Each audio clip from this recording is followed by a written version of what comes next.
3.3 system of inequality. So make sure you're reviewing graphing inequalities on a coordinate plane before you start this lesson. You don't have to worry about solid and dashed line and shading above and below that line to show where the solutions are. And a lot of it's going to be the same as graphing systems of equations. We're not have to graph them to look for our solutions. So that concept also you should review before starting this lesson. The definition, system of inequalities, two or more inequalities that are related in some way. The only difference between this definition and the definition of system of equations is inequalities. We're looking at two or more inequalities rather than equations. That some way that they're related, it's not going to be a single point like when the point of intersection, it's going to be where the shaded area is. You have to take into account all the solutions that could fit all those inequalities that make up the system. So you must graph to find the solutions. That's because you're not going to be able to just find one solution algebraically. So I want you to graph to represent all the solutions so I can see where all the solutions are. Okay? That's because there's more than one solution and you look for the overlapping shaded area. Where the inequalities, the shaded areas overlap each other, that is where the solutions are going to be. Okay? So here we have y is greater than or equal to negative 1/3 x plus 4. Y is greater than 7x plus 2. So the first one I'm going to do in blue here. So negative 1/3 x plus 4. Graph it the same way. Start at 4, negative 1/3. Down 1/3. And before you start drawing your line, think, is it a solid or dashed line? Since it's greater than or equal to, that means all the points on that line are solutions, so we're going to have a solid line. And again, make sure you're just careful graphing. Hopefully yours looks slightly better than mine. Now for the shading, okay, two ways you could shade. One, you could use the 0, 0 test. Okay, knowing that point 0, 0 is at the origin, if that is, you can plug that into the inequality. If it is a true statement, then you would shade towards point 0, 0. If it's a false statement, you would then shade the opposite direction. So if I plug 0, 0 in here, 0 greater than or equal to negative 1/3 times 0 plus 4. 0 is greater than or equal to 4. Well, that's not a true statement. 0 is not greater than or equal to 4, so I would shade the opposite way of where 0, 0 is. Okay? And there's my shading for that one. For the other way you could look at it, I always say greater than, you shade above, less than, you shade below. So if you remember that rule as well, that should help you and speed things up a little bit. Okay? So either the 0, 0 rule, or I'll even put that over here on the side. Greater than or equal to, you shade above. Less than or equal to, you shade below. Okay? So here we have y greater than 7x plus 2. I'm going to shade that in red here. So we're going to have positive 2. And now it's 7x. 1, 2, 3, 4, 5, 6, 7 over 1. I'm going to go the other way too. 1, 2, 3, 4, 5, 6, 7. Okay. Now this time it's greater than, so it's on the dashed line. The points on this line do not count. So there. And again, I'm going to do the 0, 0. It's very close to where 0, 0 is, so you really do have to be careful. It's slanted, it's a positive, so it's slanted going up a little bit. So be careful at that point 0, 0 is. On my graph, it almost looks like it's on that point. This line actually is just over here, so it's just missing it. The 0, 0 is over there. So I'm going to plug in 0, 7 times 0 plus 2. 0 is greater than 2. Again, it's a false statement, so I'm going to go the opposite direction of 0, 0.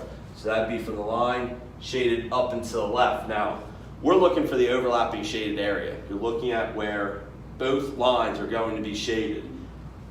We don't really care that much about down here because it's not shaded by the blue inequality.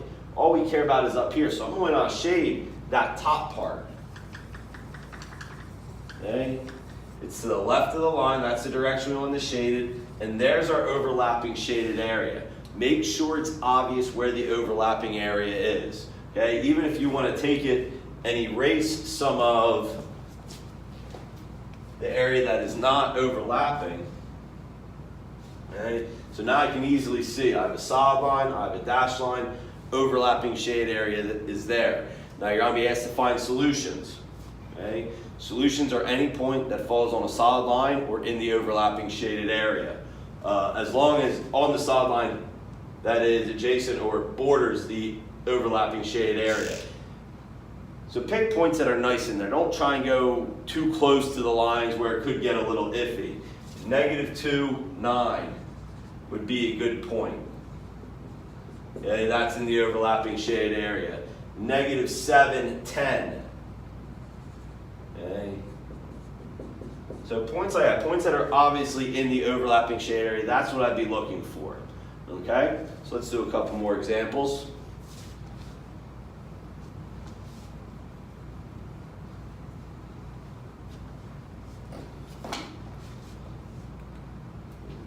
So here we have 5x plus 3y is less than or equal to 6.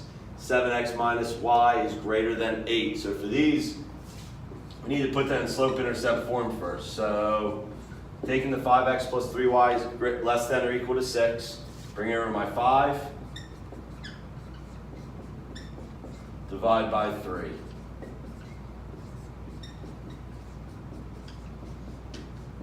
Okay, so y less than or equal to -5 over 3x plus 2. I start up at 2. There. -5 over 3. Down 5.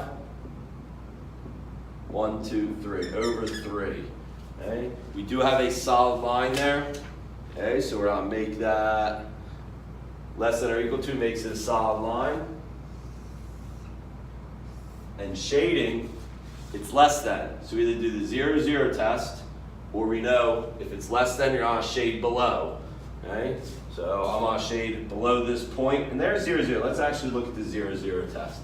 0 less than equal to -5 over 3 times 0 plus 2. 0 is less than equal to 2. So this time, this is the first time it works out where it's a true statement. 0 is less than or equal to 2. So I would shade on the side of 0, 0. Okay. I know I'm shading it kind of light there, but there's a point there. I don't want to cover up the whole graph. I need to graph another inequality. So I don't want to cover the whole thing with my shading right away. So I still want to be able to see on my coordinate plane. 7x minus y is greater than 8. Bring my 7x over.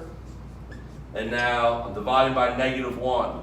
So if I divide everything by -1, that just switches signs. Also switches the inequality. It's going to be less than 7x minus 8. Okay, so it's important you pay attention to flipping the inequality when you end up dividing by a negative number. There's my -8. I'm going to go up 7. 1, 2, 3, 4, 5, 6, 7 over 1. It's going to be a dashed line.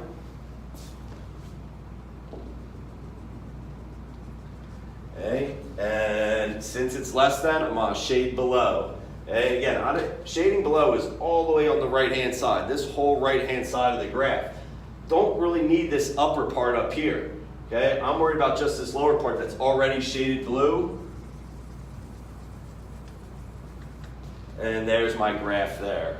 Okay, I'm again going to erase some of that blue that I already had that I don't actually need, and it's in that triangle in the bottom part of our graph. And again, if you start picking out solutions, be safe, pick ones that are obviously in the overlapping shaded area. 3, -6 is a good solution. 1, -8 is a good solution. It's obviously in the overlapping shaded area.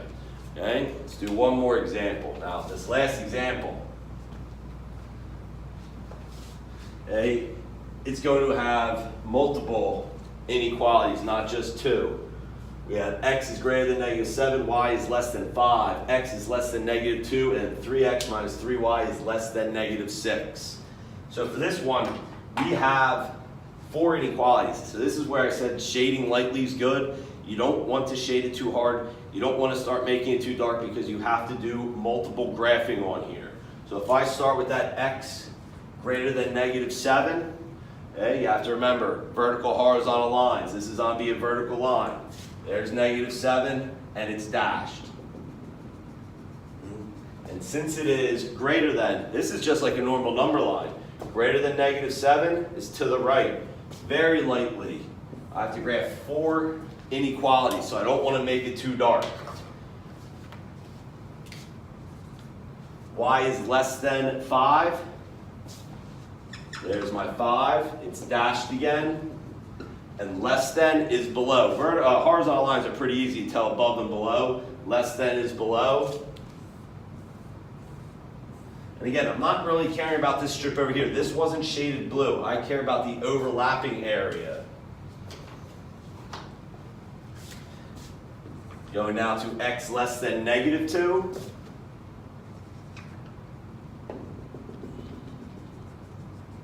Right. So x less than -2, normal number line. There's -2, less than is to the left. So now we have a nice little alleyway. Now we can start making it a little darker. We have 3 colors here. We have blue, we have red, we have green. I'm actually going to erase some of my other red and blue over here. We don't need that. Okay? So we have a nice little alleyway right here, rectangle shape, that we're dealing with. And now the last part, 3x minus 3y less than -6. Bring over my 3x. Divide by -3.